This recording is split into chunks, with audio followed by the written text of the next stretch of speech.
ॐ योऽन्तः प्रविश्य मम वाचमिमां प्रसुप्तः सञ्जीवयत्यखिलशक्तिधरस्वदाम्ना अन्यां च हस्तचरणश्रवणत्वगादीन् प्राणान्नमो भगवते पुरुषाय तुभ्यम्. Shloka 23 in Vishnu Sahasranama is Guru Guru Damo Dhamaha Satya Satya Parakramaha Nimisho Nimisha Sragvi Vachaspati Rudharadihi. There are 9 namas in this shloka. They are Guru, Guru Damaha, Dhama, Satya, Satya Parakramaha, Nimisha, Animisha, Sragvi, Vachaspati Rudharadihi. The first nama is Guru. Guru is the combination of 2 words, that is Gu. Gu means that which is darkness, hidden, Gupta, secret, ignorance. All this is Gu. Ru means brightness or knowledge, protection or prevention. All this is Ru. So the combination of Gu and Ru, Guru means one who removes the darkness of ignorance by imparting knowledge. That is Guru. He is Guru. And Acharya writes that one who teaches or one who imparts all the vidyas, all knowledge is Guru. Of course, Bhagavan Vishnu is the great Guru. And he gave this Bhagavad Gita 5,000 years back, and still we are just trying to understand the meaning of it. So he's the greatest Guru, no doubt. And not only a human being can be a Guru, it need not necessarily be a human being. We can observe nature and learn a lot from nature, and from whoever we learn anything, he is our Guru. And in Uddhava Gita, which comes in Srimad Bhagavata, Bhagavan Krishna tells to Uddhava, he teaches Uddhava that about, and he refers to an Avadhuta. And there was one Avadhuta during that time, and King Yadu happened to meet him one day, and he was so happy and peaceful and calm. So King Yadu asked him, what is the reason for your calmness and so peace of mind, Bhagavan? You do not possess anything, but you are so happy, so peaceful. What's the reason of it? And the Avadhuta said, I learned from 24 gurus from the nature, and he tells about 24 gurus, and he lists that 24 guru as the Akasha, Vayu, Agni, Apa, Prithvi, Matsya, fish, then elephant, then a Cartesian called Pingala, then another one of ocean, like this. He will tell 24 gurus, and he will also explain what all he learned from each one of them. And he, for example, he will say from the fish, I learned not to develop the sense for taste, because we catch the fish by the bait, and to taste it, it will come to the surface and it will be caught. So I learned from fish not to develop the sense of taste. And for example, I learned from the elephant not to develop the sense of touch. And I learned from the Cartesian Pingala not to develop the attraction or attachment to the Indriyas. So like this, each one of the Guru, he will explain. So when we observe the nature itself, even now when we observe, we learn a lot. they tell us or they give us information, lot of information, by rare, but rarely we do observe the nature because of our so busy life. So a guru need not be a human being alone, but Bhagavan Krishna, he is the Bhagavan Vishnu, he is a great guru, and so he is called Guru. The next nama, Guruttama, is somewhat related to it. Guruttama means one who is the best among the gurus. And the tama is the superlative degree. As a suffix, it is added to every word in Sanskritam to denote that he is the best of the gurus, the best of the guru.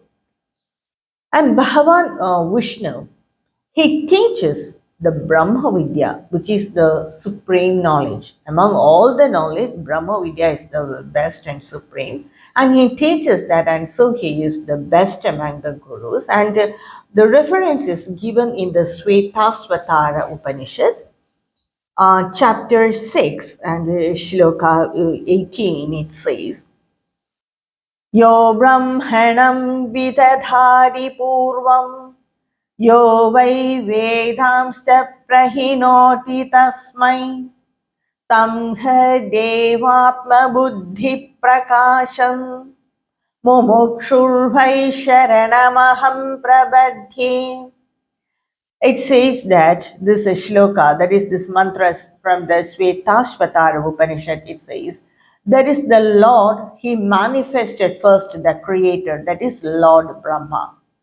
Then, that is in the beginning of the creation, then he taught him the Vedas.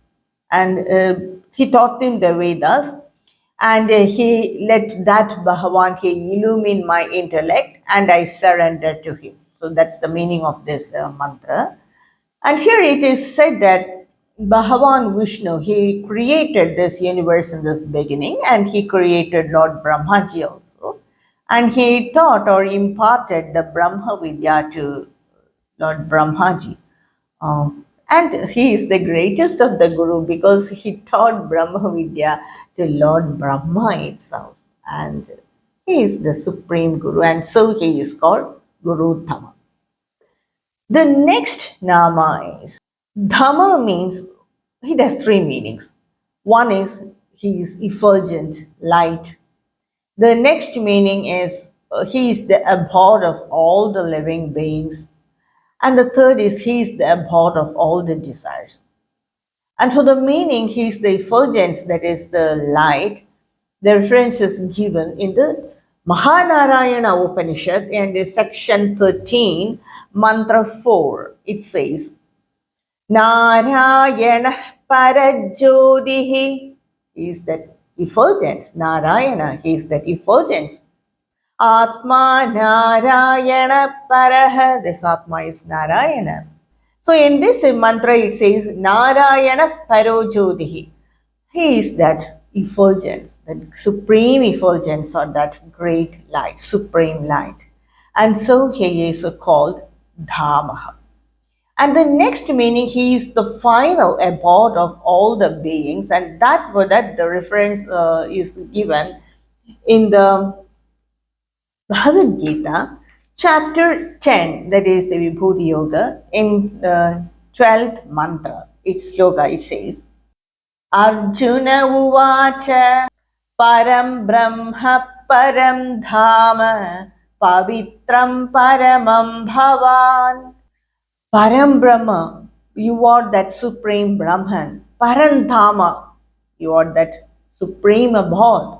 You are that supreme abode who all the living beings they search for. Param Bhavan, you are that supreme, you are great. So in this shloka, very Bhagavan Krishna, Arjuna, seeing Bhagavan Krishna, he explains that you are that Parandhama, you are that supreme abode. So what else reference do we need? It's that the words of Arjuna saying Bhagavan Krishna.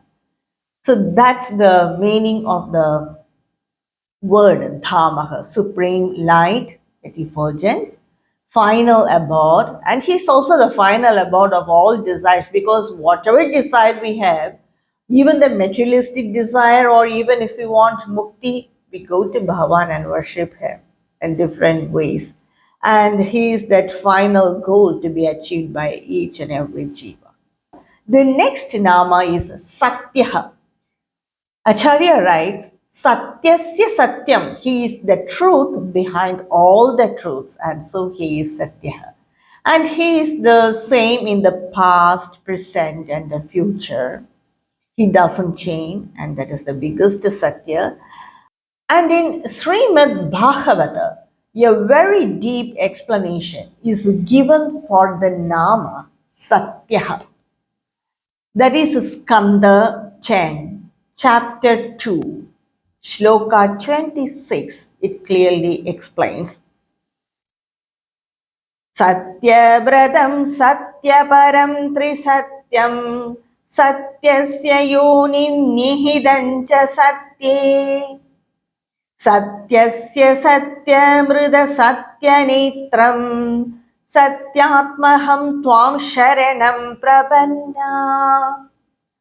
Satyabratam, that is you desire only that Satya, you are truth willed. Satya Param, you are that great truth. Trisatyam, you are the three Satyas, that is the past, present, and future.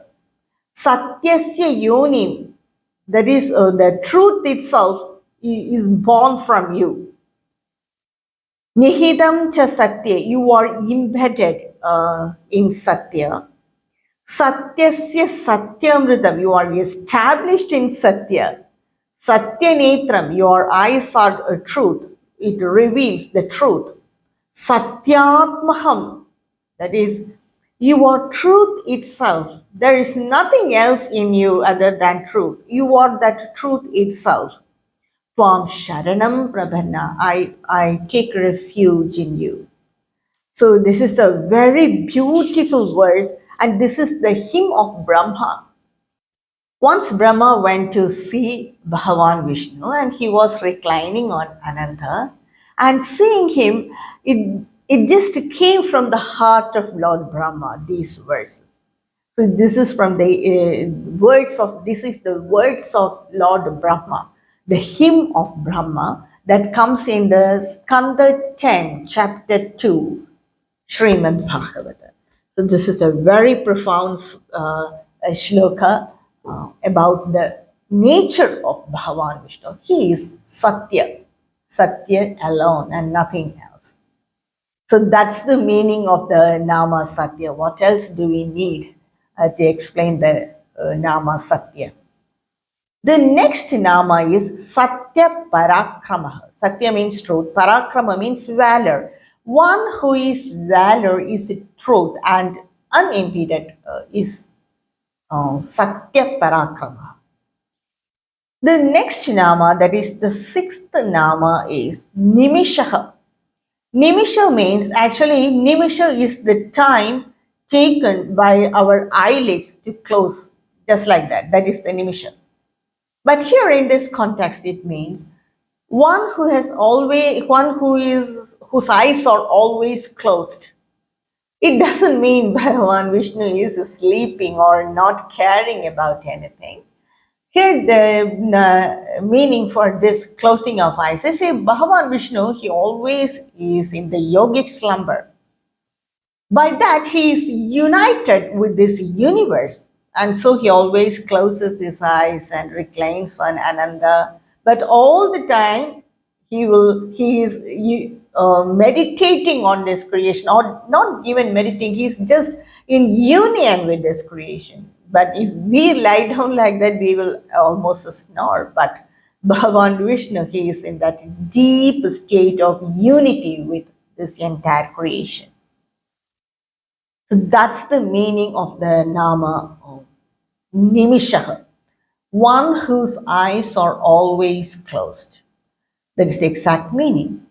The next Nama is Animishaha. Nimisha means closed. Animisha means always open, one whose eyes are always open. Of course, Bhagavan Vishnu, he is always infinite awareness. Even though his eyes are closed, his awareness is so bright, and he's always in union with this creation. Which implies that he is animishaha. He is united with us, and he is the Atma Swarupa. Wow, does Atma has an eyes? No, he is Atma Swarupa. And that's the meaning, exact meaning of the Nama Animishara. But some acharyas, they refer to the Matsya Avatara, because the fish, they do not have eyelids. It's only a membrane, very transparent membrane. When it wants to sleep, that transparent membrane closes its eyes. We cannot see it. It will be very thin. It doesn't have eyelids like what all the beings have. So when Bhagavan took that Matsya Avatara, he didn't have eyelids. So he never closed his eyelids. And it also implies that he never closes his eyelids for the bhaktas, to save the bhaktas. He doesn't close the eyes, or otherwise also Bhagavan Vishnu, he doesn't sleep. He'll be always in yogic slumber, that's all. So that's the meaning of the Nama, Animishaha, one who doesn't close the eyes at all. The next Nama is Sragvi. Srag means the garland of flowers. And flower symbolizes the manas, the mind. That's why flower, its Sanskrita name is Pushpa, but it also means Sumana. Sumana also means flowers. That's why when we receive someone, we just give flowers, just to tell them that I'm very happy in mind to receive you. That's why we give bouquet or flowers. And even to Bhagavan, we give flowers.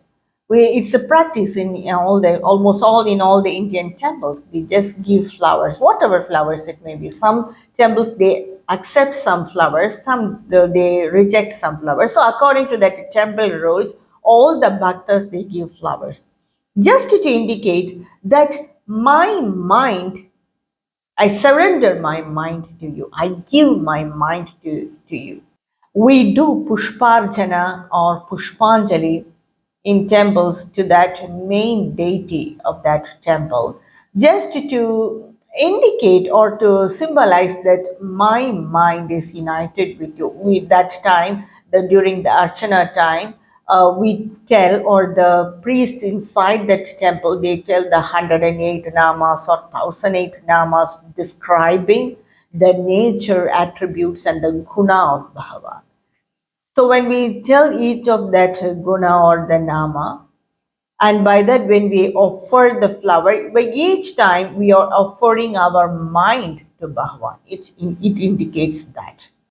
We also give the garland of flowers to Bhagavan, which indicates that I am giving my mind to you, or I am surrendering my mind on your feet.